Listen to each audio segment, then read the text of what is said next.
Unitat 1. Exercici 7. La decadència literària.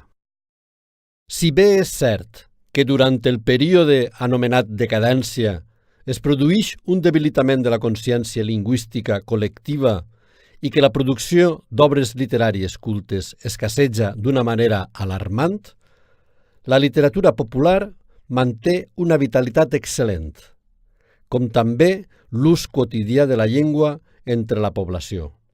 No obstant això, cal reconèixer que assistim a una sèrie de fenòmens que permeten parlar d'una verdadera decadència cultural.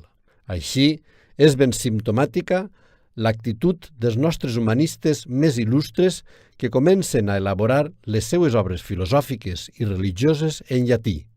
També són constatables l'oblit progressiu dels nostres clàssics i el prestigi creixent de la literatura castellana, que ara es troba en plena puixança.